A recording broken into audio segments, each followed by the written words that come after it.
Hello, thank you for joining me tonight. This is Dr. Kathy James. I'm fondly known as Mama James. You have arrived at the King's Hello, thank you table. for joining me We are tonight. so happy that you are here with us tonight. We are excited to share with you a very great topic that has been near and dear to my heart for a while. Tonight, my co-host is Miss Kimmy Young. Kimmy, thank you for joining me tonight. And we also have several guests with us this evening. And let me I'm going to tell you who they are, and then I'm going to have them actually introduce themselves to you. We have Miss Kendria McKnight. She attends the Progressive Church, and she is the president of our women's department. So welcome. We have Miss Angelina Ray. She is an attorney here in town. Welcome. And then, of course, Miss Yvette. Sister Crystal couldn't be here tonight. So, Crystal, hello, wherever you are resting. But let's have our guests come on and introduce themselves at this time. Sister Kendria.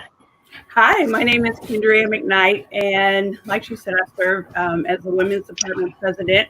We're talking about blended family, so I am actually the product of a blended family. My mother married when I was remarried after my father passed away when I was like 8 or 9 years old.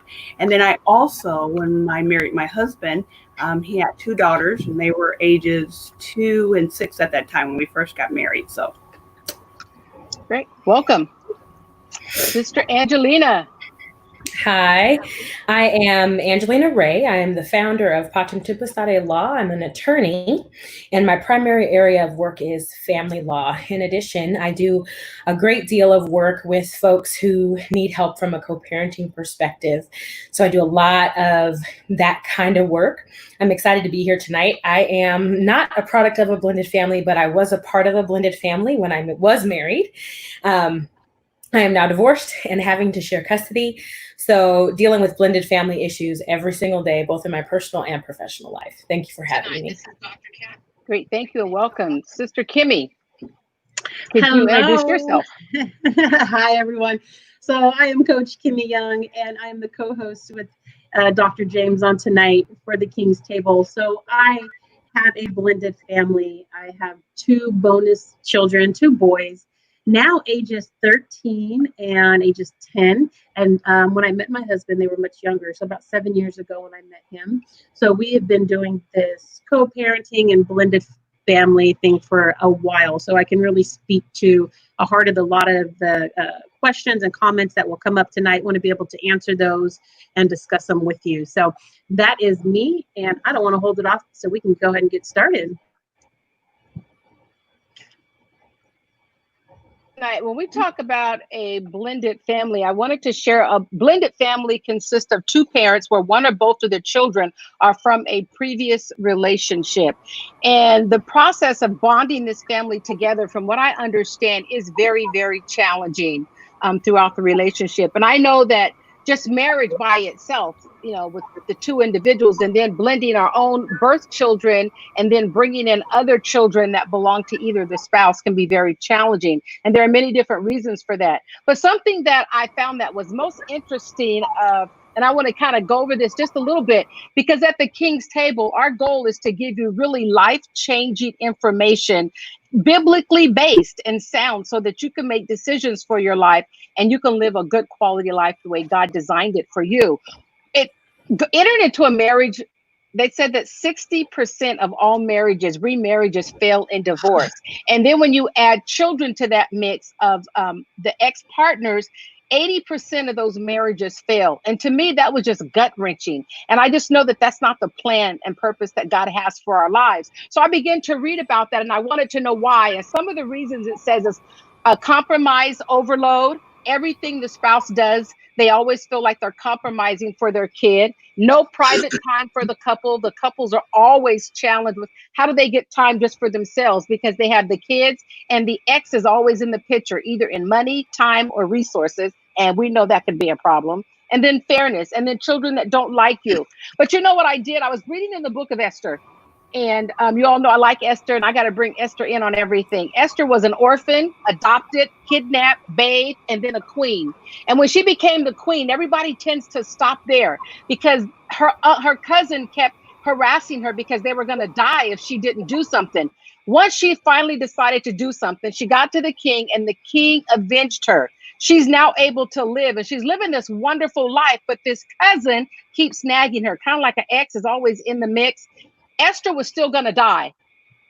Understand this as you enter into these different relationships. Unless God turns things around, it's going to be a very difficult, failing relationship. But if we really seek God for the things that he has for us, and one of the things I want you to make sure that you read is go to the book of Esther and read the 8th chapter. And Esther went to the king a 3rd time and she bowed down at the king's feet and she said, please don't let me die. Would you do something? And the king answered her. He gave her the ring and said, you set whatever you want to do to save your people. Women, that's what we challenge you with tonight in this conversation. You have some skills, ability, tools, and resources that you can save a nation. So tonight, we're going to invite our guests to join us in conversation. So be sure and read the 8th chapter of Esther. It is really, really encouraging. So let's start with Miss McKnight. Tell us what it was like when you first started parenting your bonus. So we're going to use the word bonus tonight, bonus children. It was actually interesting in that our area was interesting in that when we married, I lived in Sacramento and the children lived in Oklahoma. So they lived a pretty far distance away from us. So in the beginning, we would only see them in the summers after a while. So it wasn't a day-to-day or a weekend thing going that way. So I really didn't have a lot of issues in the early stages of it. Like I said, they started off, when we got married, they were 2 and 6. We had no children of our own at that time. And so we that's what we did. So we just parent from afar at that point. But how did you parent effectively bonus children? I think when I first started off, because I was young too, as well, I allowed my husband to really parent. And let me just say, their biological mom was a great mom. She did, and she was remarried. She got remarried not too long after we did, and so it was a collaborative kind of thing going on. So we did our child support stuff and, called and, they worked things out. So I wasn't really heavily involved, talking to the girls on the phone, but they were so young at that time. And remember, we didn't have Facebook and all this other stuff, So it was like, okay, do you send a 3-year-old a letter? You really don't. So we didn't have a lot of interaction until they started coming out for the summers. And then it was a point where they actually lived with us. So. Ooh, hold on to that one. I want to talk about 2 things you said in just a few moments. And that was one, child support. That's that money word, you start taking from your pocket. So we want to talk about that. And then how you actually, when they came to live with you, how you manage that. So Kimmy, tell us a little bit about your story and how you are, some of the issues that you might be facing today. Mm-hmm. So for my story, when I met my husband already, when we started dating, he already had his children, and he had them, I would say probably about 80% of the time. So when I met him, I knew going into the relationship that he had children. But one thing that I really set off the bat with him was, I don't want any drama. And I think that is definitely one of the things that you have to prefix with that is, I don't mind a blended family, but I do not want any issues with it. And when I say issues, I'm talking about, I don't want anybody running up in here telling me how I can run the space or what I need to do in my home. I really want there to be a division of what you do in your home is fine for the biological mom, and what we do in our home is one thing. And so for us, it was really about him already having the kids. So it wasn't difficult to kind of start that off. And in time, that didn't change. If anything, our timeshare actually grew more for the kids to be with us. In time. And so although I thought it would be a little bit different, it wasn't. And so having them now almost, full time, they just came right into the relationship. If anything, I came into their world and became a part of it. Great. Thank you for sharing. Angelina, tell us a little bit about your story and how you got into this relationship of a blended family. So when I was dating my ex-husband, he had a daughter, and very quickly, I had to pick up the role of primary caregiver for her within our marriage. I actually had our first daughter, and we got full custody of her in the same month. So went from having no kids to having 2 kids, and had to do a lot with helping to raise her and get her on the right track and all of that. She was about 6 at the time, so I raised her until she was about 11. And that's when her dad and I unfortunately divorced, but we still have a good relationship. When I see her, she's with her dad. She's doing great. So it's definitely something that is not, should never be taken lightly. I think a lot of times people get excited about the idea of a kid, and kids are fun, especially if you're a kid person, which I think is a good thing. But on the other hand, there are a lot of things when you're parenting to parent someone else's child, and how to do that appropriately while at the same time maintaining a positive relationship with that parent. Because a lot of people lose sight of the fact that the other parent, even if the child's in your home, you have to honor the role that other parent has with the child at all times. And if you can't do that, you really need to consider whether or not this is a relationship you should be in. Great, thank you. So well, let's Mama get right James, in. if I can jump in, we did have a question right off the bat. I know we're early in the show, but our sister Crystal did pose a question, and maybe one of the ladies can answer this now. It doesn't seem like you all have this issue, but her question was, how do you deal with baby mama drama? Does anyone want to address that? Mm-hmm. Well, in my work, I actually am a family lawyer, and I deal with baby mama drama and baby daddy drama every day. And one of the things that I do in my work is help to coach folks on how to resolve conflict. One of the ways that we do that is, in the court system, they're quick to require parents to participate in co-parenting counseling, co-parenting classes, can learn how to communicate. What I find with most of my clients is a lot of straight talk is necessary. One of the things I do because of how I approach it is I really work with my clients to let go of the past, because the holding on to the past and being upset with all of the bad stuff that went on in your relationship is what keeps things dramatic. I also help my clients, and I teach them and I coach them. You cannot control what's going on in the other person's home. So unless you have a legitimate about safety, which we can deal with, and there are appropriate ways and avenues to deal with that. Unless you have a legitimate concern about safety, you need to let the other person parent the way that they think is appropriate. So just because you think McDonald's is of the devil and no one should ever go there, and dad thinks McDonald's is perfectly fine on a Friday night, you have to accept that dad thinks McDonald's is fine, and know that your children are not going to, die because they have McDonald's. But a lot of times that's how people view it. It's in such a wide sweep of what's reasonable. And it's this idea that if you don't do and function the way that I think you should, you're therefore not a good parent. And you have to move away from that. It's really important. Right. Mm-hmm. Right. Thank you. Good. You all are talking very smart, and I really appreciate. I appreciate the fact that you all have had some really sounds like good positive experiences. But let's kind of talk a little bit about those relationships between people that we know. We know people are mad about the exes when the ex seems to be getting away with everything, and you're stuck at home raising their kids while they're out having a blast. How do we help women who are facing those challenges today? Sister Kendria.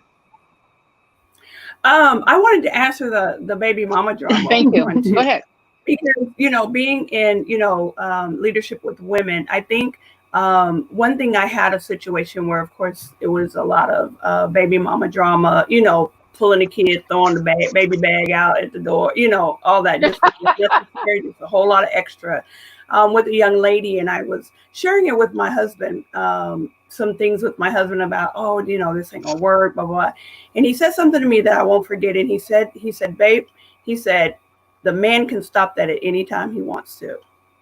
Oh. And he said he sets the precedent of the step parenting. I mean, the parent, the ex-girlfriend or whatever.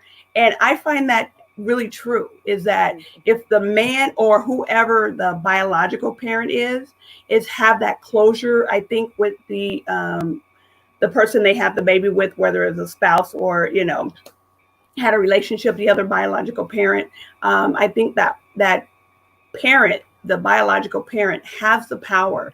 And sometimes the biological parent likes still the reaction and the drama of it, not realizing that it really hurts the kids. And so I think you have to kind of look at yourself and say, okay, do I like the diaper bag being thrown out and all that? Because at least I'm getting some attention from them, you know. So making sure that we have that baseline. And so one thing I can say about my husband is that he made it very clear. He was very straightforward, and he handled everything really. He was the main contact, of course, because they were his kids. He's the main contact for us regarding his children. So especially in the, you know, you said something that I thought was really interesting just then. You said that because they were his kids, he was the main contact.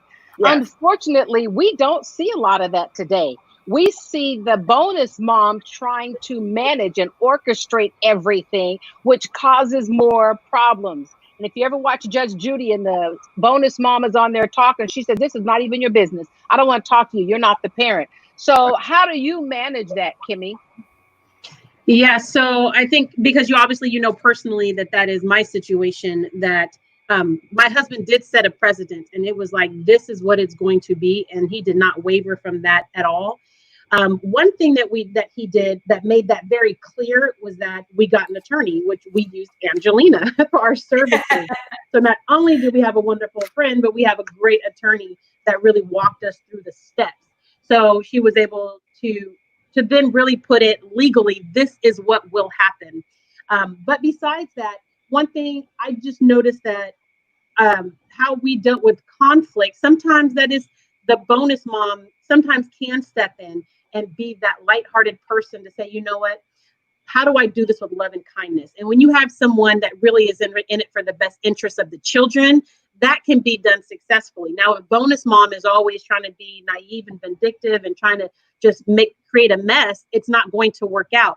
But I was able to come in and from a woman's point of view, right, from a Christian woman's point of view, and say, how do I love this person, right? How do I love her with peace and kindness? How do I do this with just such grace and with ease with her? And when I was able to just put out that olive branch and say, hey, the two of you didn't work, but this is now about the children. What does this look like? Then she was able to say, okay, you know what? You're not out to get me. You're really doing it for the best interest of my children. And again, because we had them more than she did, it was like, hey, they're in your care, and it's in you have the best interest for them at heart. And I only want to make sure that you're doing right by them. So it was a little bit at first. I'm not gonna sugarcoat it. We had the whole trying to break in and trying to take the kids, and we went through all of that. But until we got a legal order in place, that is very important. The system's there for a reason. And then until we really had that understanding with lots and lots of emails, then we were able to try and work together. And it's not perfect. It's not by any means perfect, but it's doable, and the kids are doing and thriving well. That's really great. Angelina, we have this comment from Dr. Matthews. She says, boundaries are important in blended families. How did you handle that with setting boundaries once you and your husband were no longer together? So for us, you know, what's worked well for my ex-husband and I is that we communicate first, right? So if there's something that goes on with our children, right, not so much our personal lives, but with our children, the first person he hears it from is me. And the same thing is true if something goes on in his household with children, the first person I hear it from is him. I'm not hearing about things from my children. One of the things that I think is a huge problem in blended families and this issue of boundaries is the fact that the children become the messengers. And so because the child is saying, hey, I was at dad's house and dad has a girlfriend now, or hey, I was at mom's house and mom, the boyfriend hit mom, and the child is the source of that information. Now we have to deal with what's going on and all of these additional questions and analysis that's going on that really can be avoided if the parents can communicate. If I can use Kimmy as an example, that's one thing that they do really well. Part of the reason that Kimmy is successful in family, because she respects the mom and she communicates directly, not in a way that's, hey, I'm better than you, or I know better than you, and what a terrible parent you are, anything like that. It's, let's communicate about what these kids need, because really, the adage, it takes a village, is not wrong. It takes a village. The more people who can love your children, the better. In fact, our courts often say that to parents. If you have people who are around you that are helping you to love your kids and steer them in the right direction, the greater community that they have, the better. So bonus parents are great. The biggest problem we see, though, is that disrespect that comes in of, oh, you're not, the bonus parent will come in and say things like, oh, you're not a good parent because only see your kids on the weekend, or you don't pay this much in child support, or you don't do this. And it's critical rather than supportive. So if we can help each other and be supportive together and close knit for the sake of those children, then we see great adjustment happening for kids. Great. Thank you for sharing that. There's one thing I did want to add real quick on that, because I think one thing that's important to remember, and I think you started to talk about this in conversation, is that when you have these children, it's an opportunity. It's an opportunity for you to take someone else. When you say, oh, the other parent's not doing their part, and I want her to come pick her kids up, and she needs to watch her kids, that is the one opportunity right there that you have to jump in and save those children. We talk about saving a nation one woman at a time, but how about saving your family just one person at a time, right? Yes. If I have an opportunity to get in and grab those kids and love them 100%, 90%, 80% of the time that they're here, right? That is on me to do that. Oh, well, that's too bad that she's not doing that or he's not doing that. But I'm going to take that opportunity and I'm going to love them so, because when they get older, they will not forget that. Wow. Absolutely. Yeah. And I really believe that is so powerful. And I believe that's what God would have us to do. But sometimes we get wrapped up into our own selfish desires and we feel like someone is doing us wrong. So one thing I want to talk about, and to Kendria, what are some steps that you think that a couple should take before they enter into a parenting relationship with blended children? What'd you say? Pray. And yes. Pray. Yes. Yeah, absolutely. Because I feel like when God gives you someone, he knows that they have kids beforehand. Two, I think one thing that I did not do is I did not try to be their mom, their biological mom. They had a mom. They had a good mom. I was not trying to replace her. I was not trying to make up the difference where I felt like she lacked or anything like that. That wasn't my job. I was there to just help nurture them in the way that I could. When they lived with us, that was a different situation, but I never still tried to be their mom. We didn't have Facebook and all that stuff. But from what I knew about her during the years that they would come through, I didn't say things like, well, you can do this here. I know your mom don't let you do that. And then you go back and do that. I wouldn't allow them to do anything that I didn't think their mom would allow them to do. That's great. And then one thing that happened to me, and let me, and I can share this, before they came here, because Shayla was like 2 when they came. And so Juan Jr. was 6. They're all 4 years apart, 6 and 12, all born on leap year. So go figure that one. So they were 4 years apart. So then you go from 2 kids to 4 kids. And the oldest one at that time was in high school. She went to Valley. And so we had a wide range of children. And I remember we went to AIM that year, right before they came in LA. And I remember I was in morning prayer and we were going through the prayer line. And this lady pulled me aside and she began to pray for me. And she said, your family's getting ready to increase. And she began to this lady, I couldn't pick her out today from a crowd. But she read my mail as if she knew. And she told me how God was going to bless me and help me walk things out. After that point, I had the assurance. Again, I was really young, about 30 years old. So God just gave me that assurance of that. Okay, I'm going to walk you through. Did I do things perfectly? Absolutely not. As I look back now as a mom, I probably would have done things a little differently. What I didn't know. But I gave them what I had, the knowledge that I had, the wisdom that I had. But I never tried to step in a role of their mom. I let their mom be their mom. And I was that person that they could go to and do different things. And again, I didn't try to do things that I didn't think that she would disapprove of. So it wasn't about, trying to prove myself here and there. I never tried to do that. Yeah, it sounds to me like what you're saying is that you had matured in some areas of knowing who you were first, and you knew the role that you were when that you had when they came. But unfortunately, we are experiencing with a lot of women, they feel like they're competing. I know a couple that got divorced because of the young teenage daughter. The new wife felt like she had to take the place of that daughter in the husband's life. And the husband said, I'm not going to choose you over my child. So as women enter into these new marriages, blended families, we have to be really careful that we know who we are, the role that we play. They, like you said, they have parents, they know what they're doing. You just do what you do in your home. So Angelina, from your perspective as an attorney's voice. On that, Sister James? Yes, please. I think too, because I did have to have that conversation with the girls when they were here, because we never had a battle, but it was that mental battle. And I did have a conversation with them. And I said, look, you're never going to be his wife. That's my job. That's good. Yes. I'm never going to be his daughter. That's your job. No matter what I do, I'm never going to be his daughter. You got that all covered. And my husband told them, he was like, look, you're going to leave. And understand that children are a temporary assignment. They leave, they go off and get married.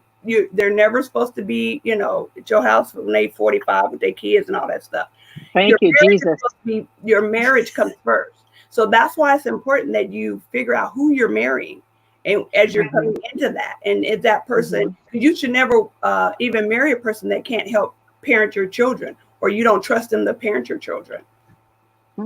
Well, wait a minute. You opened up a can of worms on that one. What about the women that are married men? They just love him and they're going to fix it. They're going to make it work. I know he don't like him today, but I believe in this marriage relationship. We're going to make this work. Yeah. Angelina, go ahead, Kendra. Angelina can answer that one. No, you can go ahead. I want to hear what you're going to say. We'll come back to that. Hold on, Angelina. What were you going to say, Kendra? No, I was going to say that's why you have to pray and ask God and have that relationship with God before you go in. And like I think Sister Aaliyah was asking last week about red flags, and look into those flags, because I know and I know people that have married people that have done horrible things to their children. And yes. And because you loved them and all that stuff, and all the flags was there, like the whole flag was going down in the parade, and you act like you didn't see anything. And so it's important that you pray and have a relationship with God, that you hear God. And so if you're out there on your own and you don't believe in prayer, then I don't know what to do with you with that one. But God answers prayer, and he hears the heart of the women of God. And so when he'll give you favor, and he'll give you that subtleness of, yes, this is the right answer. This is the right person for you. Is it going to prove something? No, because you teenagers, whether you're biological teenagers, both of y'all or not, you're going to probably want to kick them out at some point anyway. That's true. That's just life. That's good. Angelina, what are your thoughts? So as it pertains to, families and knowing how to enter a family, a blended family, I think one of the things that people discount is the family makeup of the parties, right? So, for example, one of the things that I hear a lot of times from men who have daughters that are single parents with daughters, and they run into issues with their new wives or their girlfriends, is the girlfriend has an unhealthy relationship with her own father. And because the girlfriend or the wife has an unhealthy relationship with her own father, and the husband is trying to have a healthy relationship with his daughter, then there's this challenging that happens with, why are you so close to her? How come and how come you guys have a positive relationship? And that's because that's not what the wife or girlfriend experienced. And the same thing is true for men who have had unhealthy relationships with their mother. And so one of the things that I think is really important is really doing the tough psychological work of figuring out, what does the family of origin look like, and taking that really seriously. If someone has a terrible relationship with their family of origin, you have to explore that. And so I think what happens when we get into relationships is everybody falls in love and they get Twitter pated and everything is sunshine and lollipops and roses. And they dig, and because of that, we don't dig deep and ask the hard questions. And the other thing too is when you're in love, everything has to happen right now. I'm in love. I'm so happy. Let's get married today, right? That's a very normal thing that we do in the American psyche, right? But if you slow down and you take the time and do the work, a lot of times avoid a lot of problems by really just evaluating the other person and figuring out who is this that's coming to the table, right? Because we paint our own experiences on the other person all of the time. Think what we think. We think they experience life the way that we experience life. And the fact is that can't be further from the truth. The beauty of the image of God is each of us has a different view of life, a different view of everything that we experience. People can see the exact same event and tell you two different stories. And that's always the case. But in relationships, a lot of times we don't take the time to hear the story from the other perspective. And because we don't take that time to really evaluate that, we can't figure out who is this person parent? What are their values from a parenting perspective? We're just thinking, hey, I grew up in a household where we do the dishes before we go to bed. And because we do the dishes before we go to bed, that's just how everybody does it. Or maybe not, right? So then we have all this conflict and drama, dishes not getting done before bedtime, when husband grew up in a family where the dishes didn't get done until Saturday, right? And for him, that's normal. Oh, that would not work. No, exactly. But that's my point, right? That would never work. But that's the reality. Right? It is. We all experience life so differently, and we all come from a different family of origin. And if we don't take the time to really evaluate that, we end up with so many problems because we make a whole slew of assumptions that don't support what's actually going on. And that's why we miss those red flags, because we're not really taking seriously all of the stuff that goes on in life. We're just seeing it through our own lens. Well, on that note, I had another comment on another page, but on that note, I'm wondering, if we can focus a little bit on the children, because a lot of people say, and I'm not from a blended family, I'm not a part of one, I know a lot of them, but a lot of people say that the children are always pulled in different directions. So what kind of advice can we give to parents who one parent has one religion and the other parent has another? One parent celebrates Christmas and the other parent does not celebrate Christmas. One parent says, my clothes that I buy you, they stay here at this house. But mommy, I want to wear my outfit when I, to this occasion that I'm going to with my dad. How do we, and then the child is in the middle. And the child is just wondering, why can't I wear my clothes? Why can't I take my books or my computer over to this house? And why can't we just share?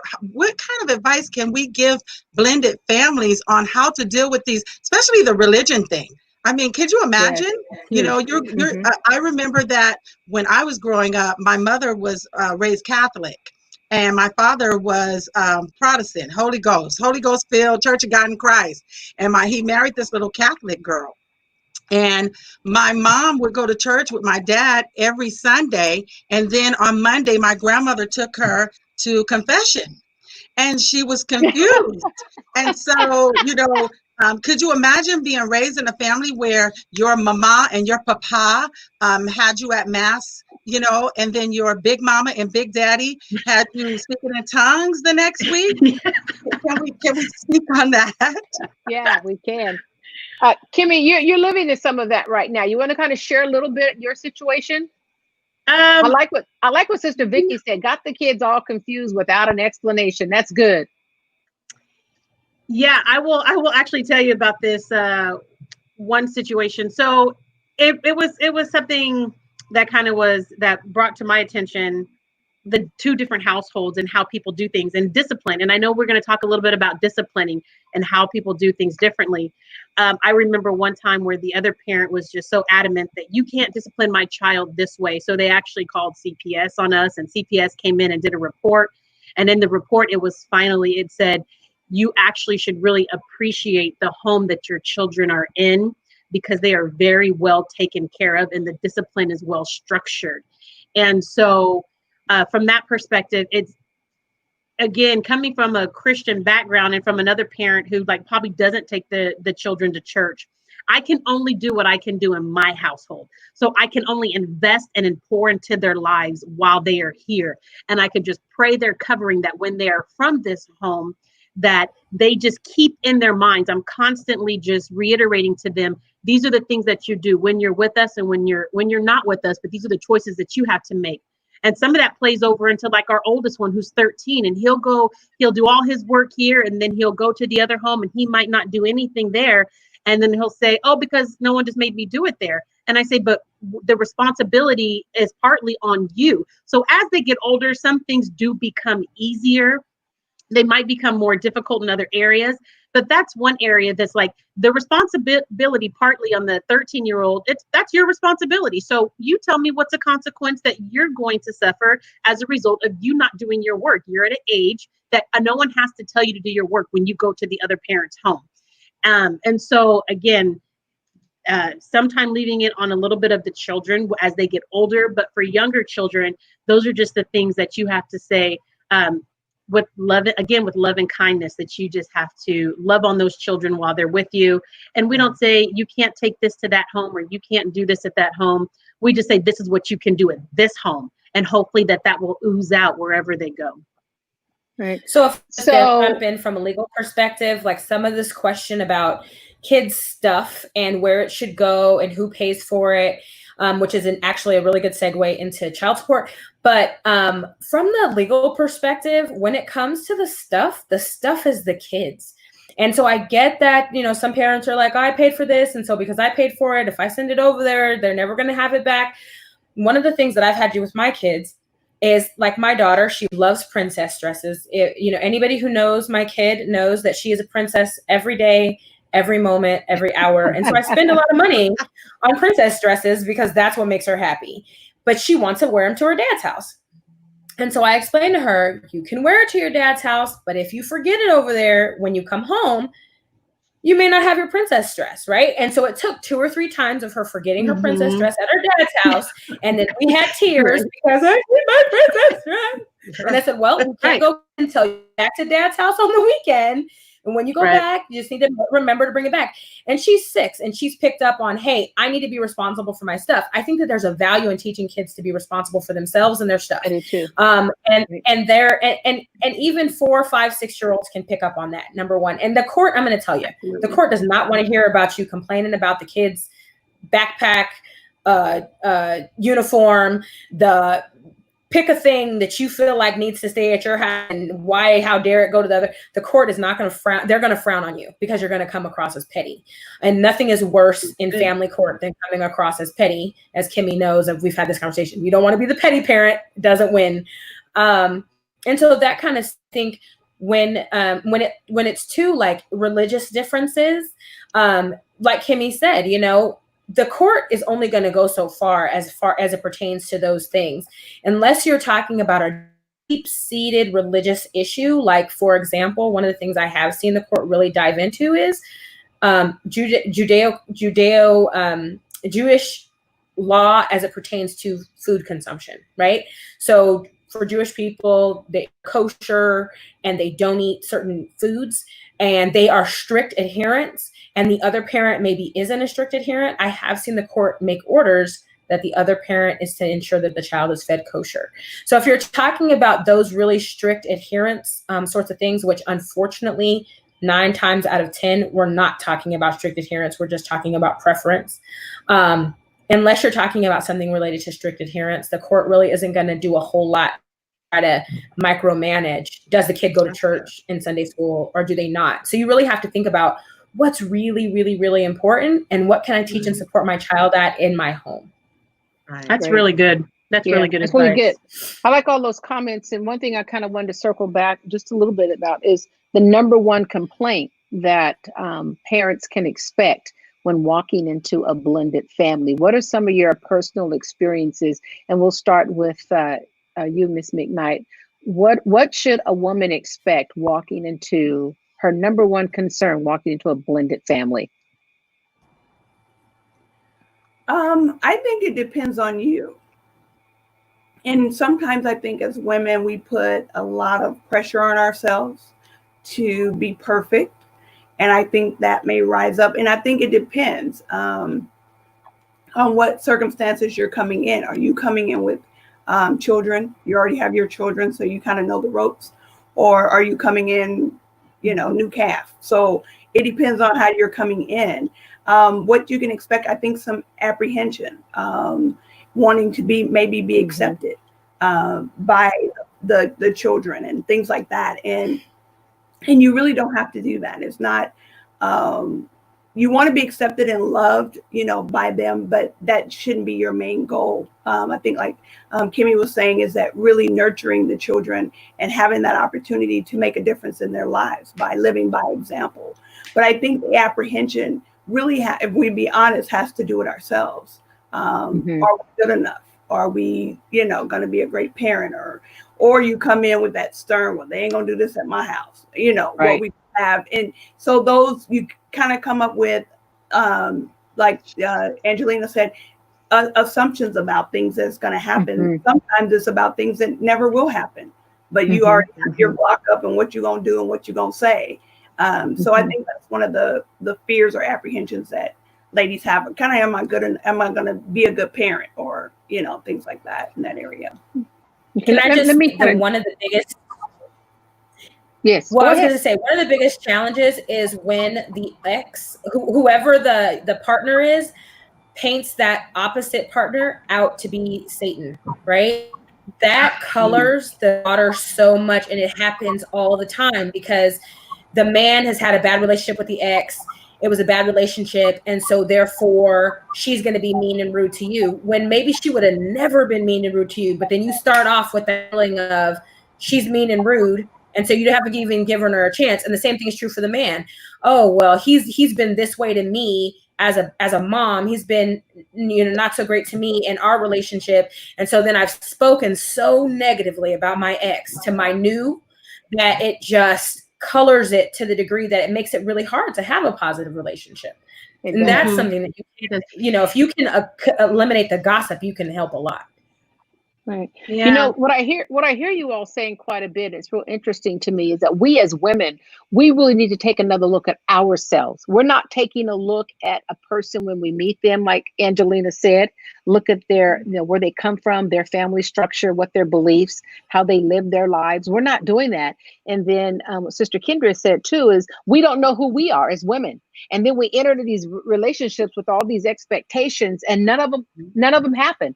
And then all of a sudden we find ourselves fighting with the very person that we quote unquote say that we love. So as a message that I would want to say to women is, let's start stopping and slowing down a little bit and get back our lives on our knees. Let's do what Esther did. Let's start praying and fasting. And for those of you that are listening, if you don't know God as your personal savior and you're not walking in a healthy relationship with him, we would really encourage you tonight, redirect yourself and say, Lord, I need to just step back and let you minister to me, because you can't minister to anybody else if God is not ministering, feeding into you. We're going to make a mess of these lives that God has given us responsibility for. So I wanted to throw that in. And also we have a question from Sister Diana Martinez, which takes us into the money. And Sister Kendra, you talked about this just a little bit. You paid your child support. I love that one. How about when an ex does not pay child support and you don't want the kids to visit them because you are angry about no child support? Who wants to tackle that one before Angelina does? Yeah. What about when Angelina? I say let's jump right to Angelina on that one.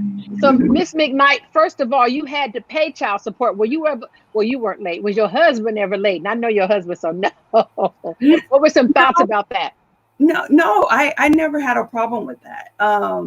We not only would pay child support, but if they needed stuff, like Easter, we send money, and Christmas or whatever, we would send money to them. We had no problem taking care of. And sometimes it was like, okay, really? But I knew that was important, because I can say from the first day I met my husband, he told me about his daughter. The smallest one wasn't born yet, but the oldest daughter was born.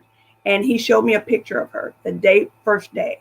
And he talked about her. And I loved the love that he had for her. And so that made a difference. to me. So you never felt cheated? I did not. Because because my husband always took care of both families. He took care of them, and we never went lacking. So that was important. And if I may have felt cheated if my kids didn't have something and they had something. Yes.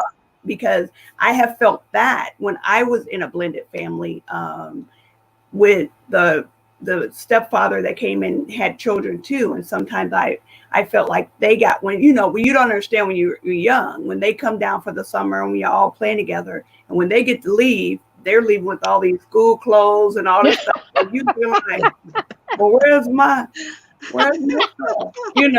And then, afterward, you get two little schools, and then you start comparing, like, I think she got like 5 blouses and I'm only getting 2 new blouses. So when from that perspective, children remember that kind of stuff. Yes. But from an adult perspective, I didn't have a problem with that. I never had a problem with that. That's good, because now you guys, again, you all have had some wonderful experiences. I because know. I talk to a lot of women. You don't know how blessed you are, right? I just haven't had a lot. But you know what? We have to understand too is that no matter what, they're paying child support and things like that. Me personally, that's still their father. You chose them, so, and had babies with them, more than one. Some of that, I felt a little attitude in that, Miss and then you want to be all mad. All the flags was up before you even married him, and you was going, God shut the door. You got a crowbar and opened it up anyway. You was going to be with him. And so now that's right. The consequences of your disobedience. And so when he doesn't pay child support, but that's still their father. And the thing about it, if you take them away from their father, you're going to be the villain. I promise. Yes. Yeah. Yes. Hopefully we can touch on that a little bit. Angelina, we'll give you a few minutes to talk about what do you do when they don't pay the child support and they won't let you visit the kids. So let me just disabuse the California population who's watching this. Child support is a fact when it comes to best interest and visitation when it is wholly and totally unpaid, right? So it is a factor. It is not the only factor. But generally, you should disconnect visitation from support. Support absolutely should be paid. People need to, the money should flow from one parent to the other where it's supposed to.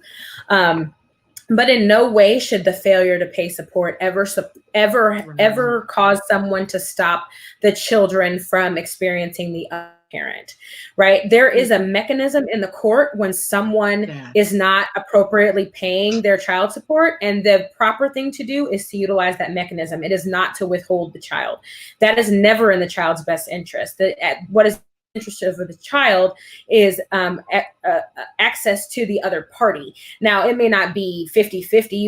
It may not be reasonable to say week on, week off, because if you can't, pay your child support, that may, necessitate change in custody. However, saying, hey, you're not paying your child support, and so therefore you don't get to see our child, that's just ludicrous. And as Ms. McKnight stated, you will be painted to be the villain. So that just doesn't serve you.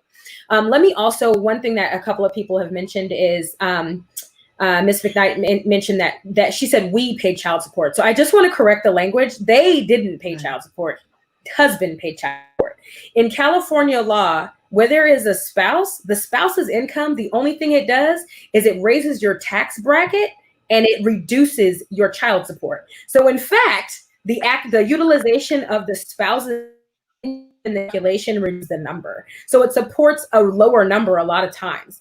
So this idea that and that's one thing that people make a mistake on is, hey, she can't come in and take my money. I'm the new wife. I'm working hard and I don't want to be paying her. And you're not.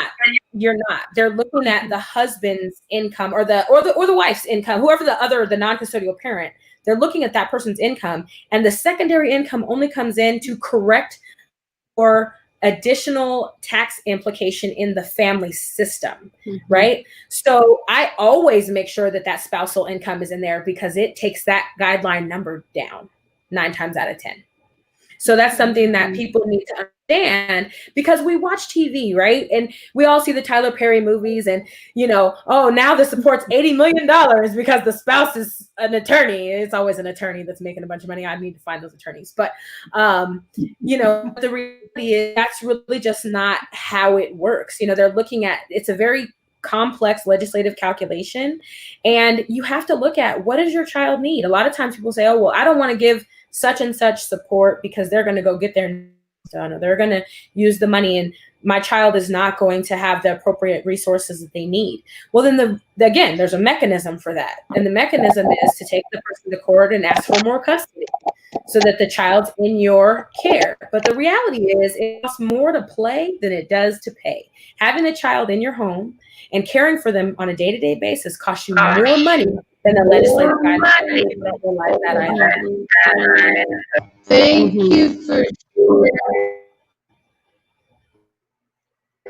the part is X doesn't pay. So actually, I'm going to ask that Dr. James, it seems like you might be having some issues with audio, so I'm going to give you a chance to correct that. No, I can't really hear you. You have a little bit of background there, so whatever you just did, let's go ahead and correct that. So one thing I will say, and what we have to remember too, is that it's not always, we always think that mom is the one receiving the money. Like, mom has the kids, mom is receiving the money. And I am wholeheartedly 100% one of those families where mom has to pay us for caring for the children. So based off of mom's income, dad's income, but most importantly, the amount of time. So as I told you, we have the kids, if not, on paper, more than 70% of the time. So we receive that income. And so dads need to also get out of this mindset that I don't want to take no money from her. I'll raise my kids. I'll do that myself. But excuse me, you have a wife who's working hard and taking care of your children. So my husband knew that off the bat. Hey, whatever you need, whatever support we need to get, whatever we need to go to court, we have these kids. It's our responsibility to take care of them. They want to play sports. They eat up the whole house. They're here 90% of the time. So we have to get that out of our mind, that it's just dad paying. There are so many moms that are paying support and need to pay support for the care and provision of their families. Yeah, that's good. I was wondering if I can ask the question to the ladies, what happened to the Brady Bunch? Do you all remember the Brady Bunch? I mean, there was 3 boys, there was 3 girls, and I just wonder what Mike and Carol, you guys remember Mike and Carol Brady? What did they consider when they decided to blend their families? So if we can talk about what do we take into consideration when we know that we're going into a blended family, and what considerations do we think about, or that do we take when we go into a blended family? That's a good question.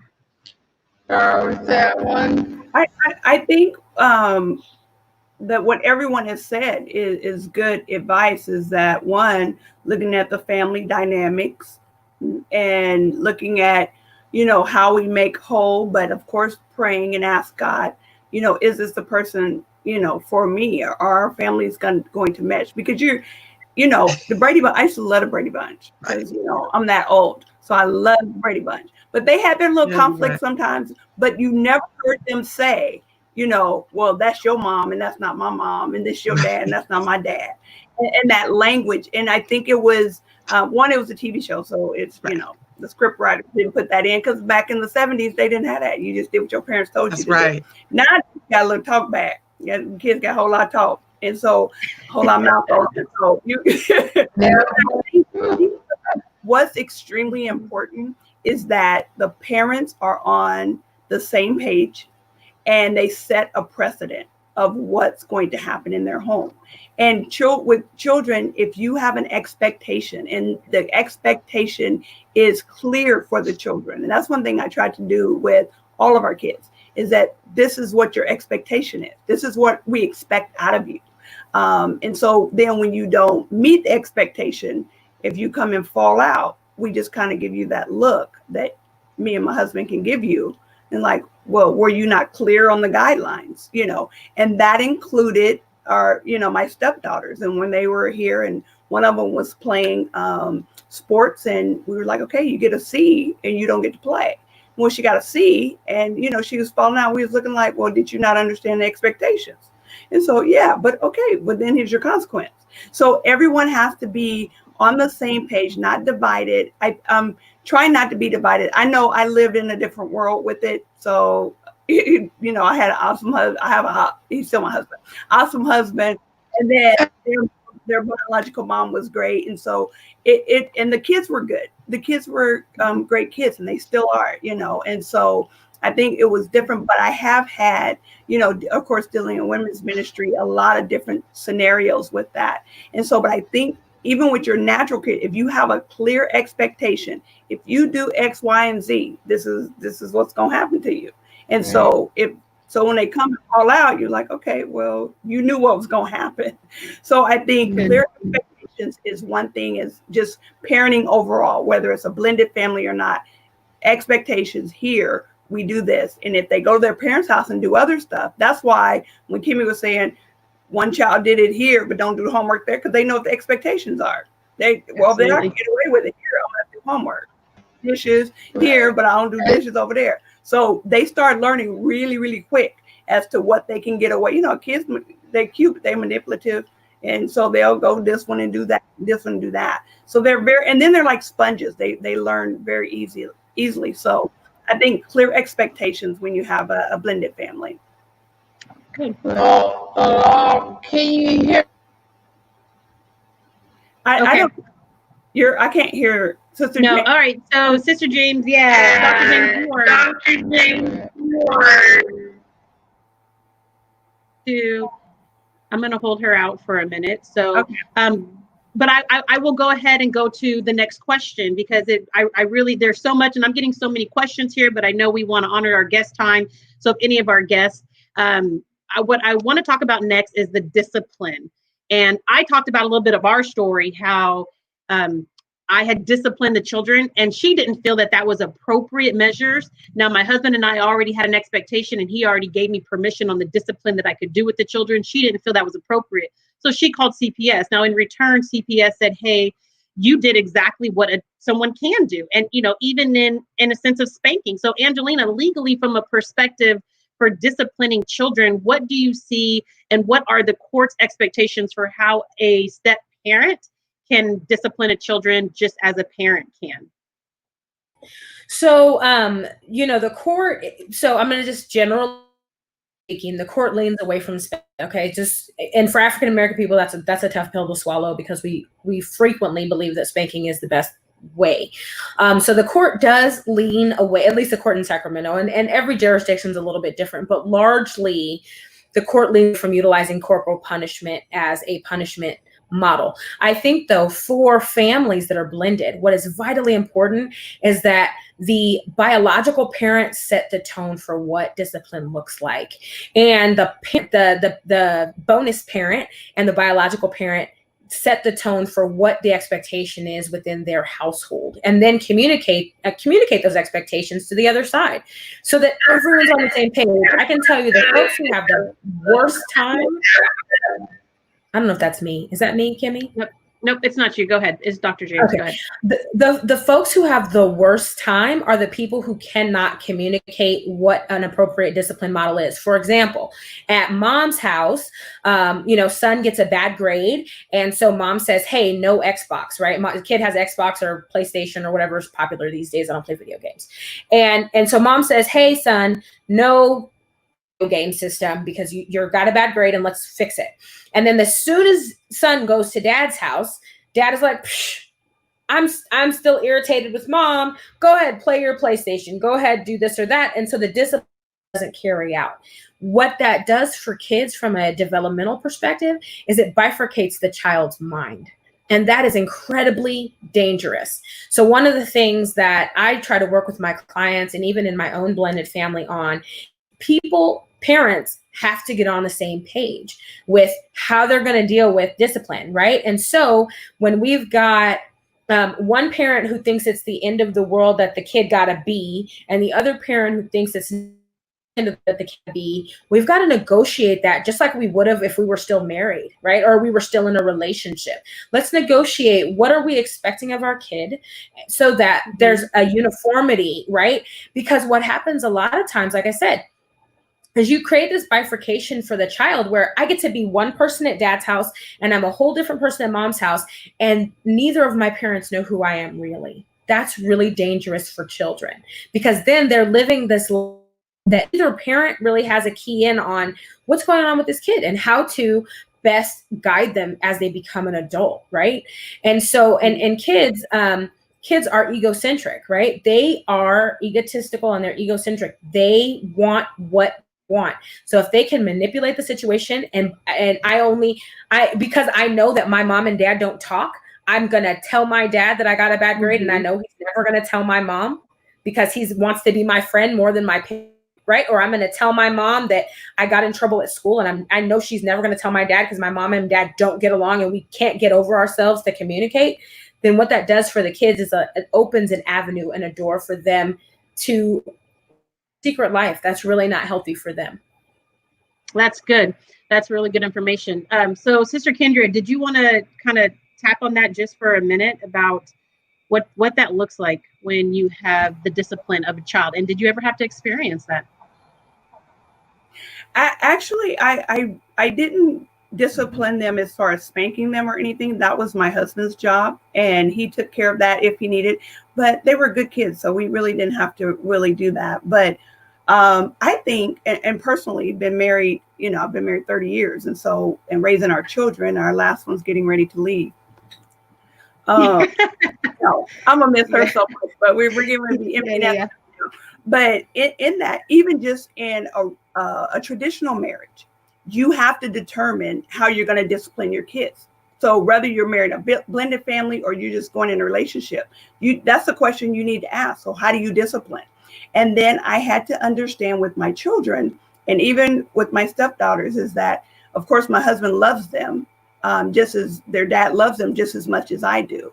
And so that's important. Is that, again, I think Angelina said before, is that understand they may not do the things the way you think they should do, but as long as they love them and, care for them, that's important. But as a step parent or as a bonus mom, I did not discipline as far as physical, spanking them or anything like that. It may be that, okay, you can't watch TV or something like that, or you're not going to be able to do that or do something, or you need to take that off or do something like in that manner. But it was never like being in that discipline point that was done by my husband, and then their mom, would discipline them, because again, I wasn't trying to step in that role. I was there to support them and be the bonus person for them, but not taking the place of their mom. So when they came to our house, when they were at our house, I was their mom. I didn't go to places and go, well, I'm not really their mom, I'm their stepmom, nothing like that. I was their mom when they were here, when we would go places and filling out paperwork and things like that. But I always had her in mind, of how the discipline went. So no, I didn't personally discipline in that area. My husband took care of that. But they didn't know that. Let me just say, they didn't know that at the time, though. Right. Right. Yeah. You be like, don't make me get, but I didn't do nothing. Right. So we're going to go ahead and finish up. And so before I give it over to Dr. James, I still got some major feedback from you, but let's go ahead and try you one more time. I want to say this because I know we're getting in time and we have to get ready to close out. So the last thing I wanted to say is Angelina told me something that was so important one time, is that one of the most important things is that you don't talk about the parent around the other children, around the children, period. That's one of the most important things, is you don't ever disrespect or disregard what the other parent is doing in their home. If you have a conflict, you talk about it privately in your bedroom, in the car, somewhere else out of earshot of your children. And they are listening to you. I guarantee you, they act like they play on that iPad, but they truly do hear you. So when you talk about mom or dad, the children feel that, and they will start to feel a different way about it. But the number one thing is that it's an innate nature for a child to love their parent. So when you talk about them, all you're really doing is setting yourself up for failure. Because at the end of the day, no matter how much money you give that child, no matter how much love and support and everything that you feed into them, their father could be underneath the bridge and be broke, poor, busted, and disgusted. At the end of the day, they will choose their parent over you. Man. So never talk about that child, and always know that in their blood, innate nature is that I love my mom, I love my dad. And no matter if they leave me until the age I'm 30, I will always go back and I will seek that connection. And that's when we go back and we talk about Esther, right? There was always something that was in her, and there was always something that she needed to get back to. It was her people, right? And so she said, this is my time, and I have to get my people. I love my husband, but I need to save my people, because it's my blood, it's who's in me, it's my innate nature. And a child will always go back to what they know. So Dr. James, what are some final words that you have for us? Can I your things, James, before you start? You're like, okay. I'm piggybacking on what Kimmy said. And one thing when I was reading Esther again that really stood out at me is that she, to me, developed Mordecai's spirit, and that, you know how he didn't bow. So she had that spirit of, okay, I'm going to do something. I'm going in anyway. You know, so he must have taught her. Although he, got her, I take it when she was a little younger, and helped raise her as her, his cousin, but she was under his roof. So that's important. What Kimmy was saying earlier is that you have the opportunity to shape somebody. God is giving you this wonderful assignment to these children that he's assigned to your life. And so it's up to you to make good decisions, move your pride out of the way and all that stuff, and change this and all that stuff. Children's lives are at stake. Right. And so that has to be your focus. And like Esther developed that innate ability to be a leader through Mordecai, because she was going to take, that stand-up courage that she had to come. I think it had to come from Mordecai. Like, he was like, well, I'm not going to just be bound to everybody. I ain't going to be bound to you. And he stood his ground. And so she did the same thing. So that's important, that you will find that and then you living by example is the most important thing. You can say what you want to say, but if you don't live it and you don't walk it out, you can take them to Sunday school and everything else at home. That's the most important thing, is being an example, living the example. Angelina, can I ask Sister Angelina a question really quick?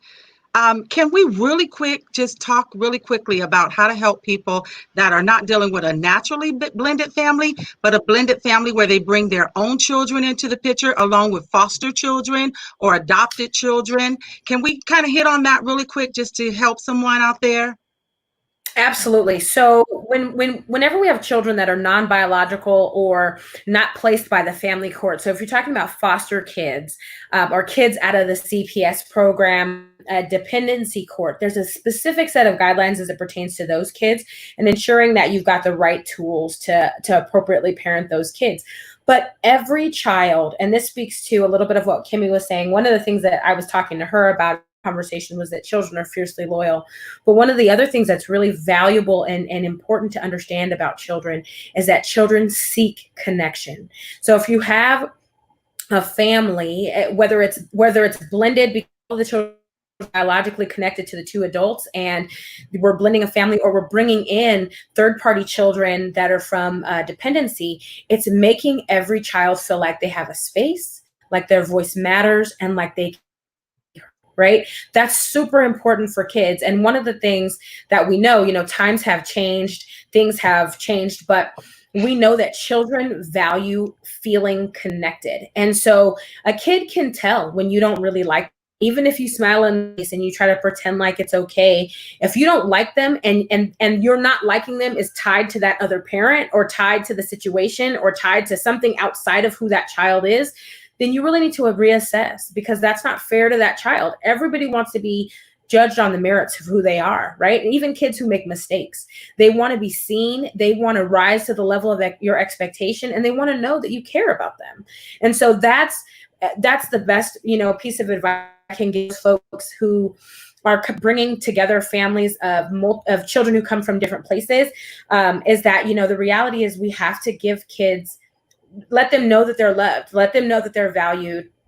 Let them know that they matter to us, right? That their presence matters to us, that they are enough, right? They don't have to pretend to like us. They don't have to pretend to be excited about the situation. Maybe they're dealing with a whole litany of stuff that you don't know about, right? A lot of times we are myopic in our view, and we think that the kid doesn't like us because the kid has been taught not to like us. Maybe the kid is really grieving about the fact that the parents aren't together anymore. Maybe the kid is dealing with being bullied at school. Maybe the kid is dealing with the death of a loved one. The kid is dealing with a whole slew of other stuff that we don't know anything about. And we, because they're standoffish with us, we're standoffish with them. As adults, we have to remember we are the adult in the situation. We can decide who we want to be with that child and be a good example to them. And that has to be the focus, right? And so it's not about, is the kid nice to me? Does the kid have to kowtow? Whether the kid is ever nice to me, I'm still going to be who I want that to be, right? And to be respectful. And so I'm going to respect them. I want them to be loving. So I'm going to love them, because children are parents. They do what we do. So if you're standoffish to them and you're cold to them, but you're going to back. It may not happen at the beginning, but you're going to get that back. And that's, even if the family is multiple levels of blended, every kid should feel like they have a place and they have a role and they matter and they are valued. That's good. Thank you. That's good. Can you Angelina. hear me much better now? So hopefully you can say it was. All right. And thank you. Dr. James, you are still having some audio issues.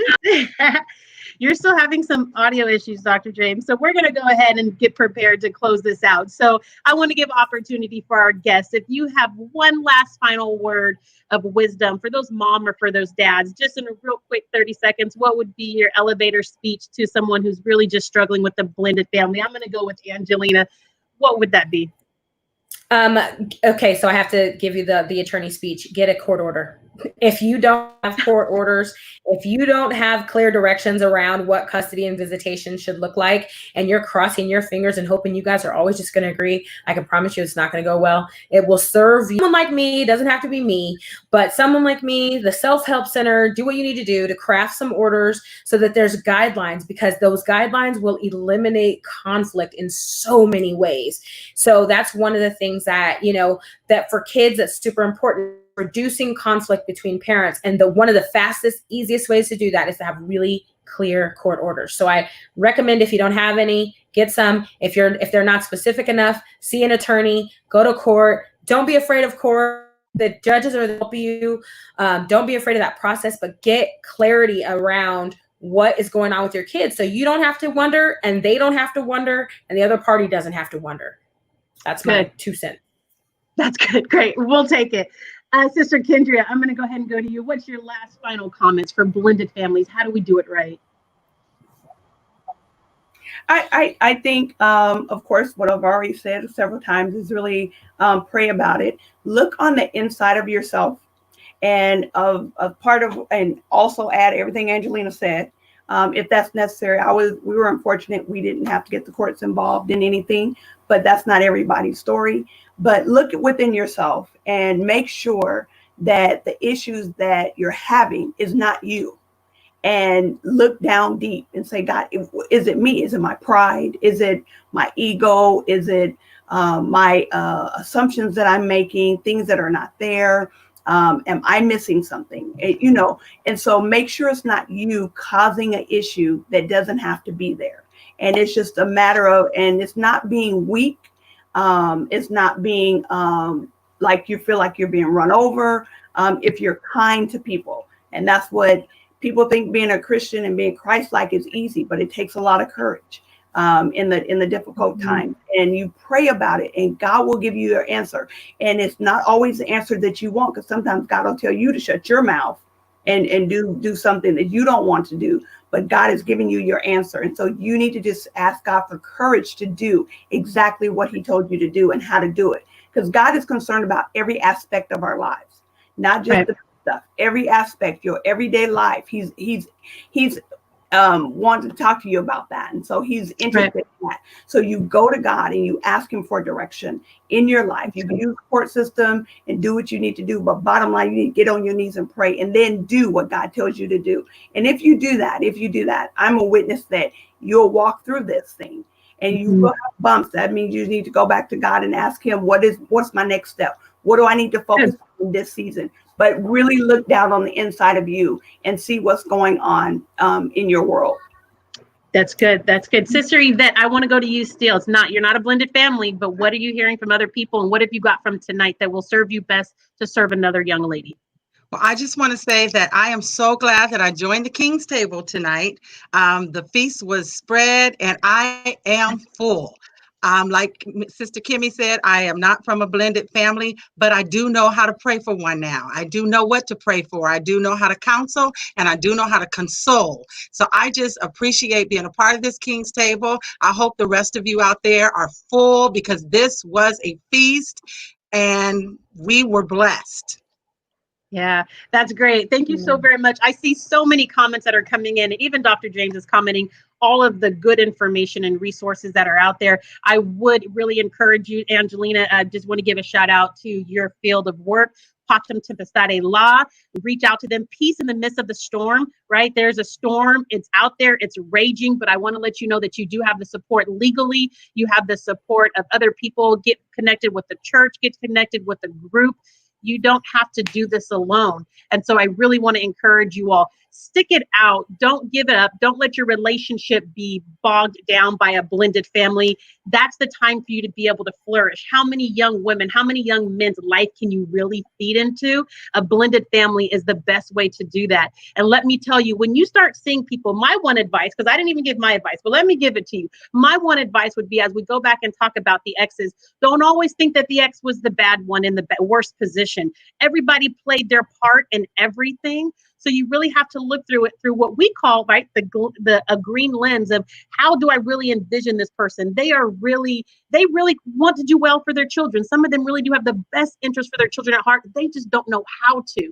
And just because you know how to, you can't discredit what they didn't know how to do. So really all you could do is step up and say, how can I help you? How can I serve you, Mom? How can I serve you, Dad? When you're that bonus parent, you can really step in and make a difference and say, you know what, kids are going to McDonald's. I do know how to cook. Is there something I can help and I can show you? That takes a bigger person to do than to say, you're taking them and you're doing this, right?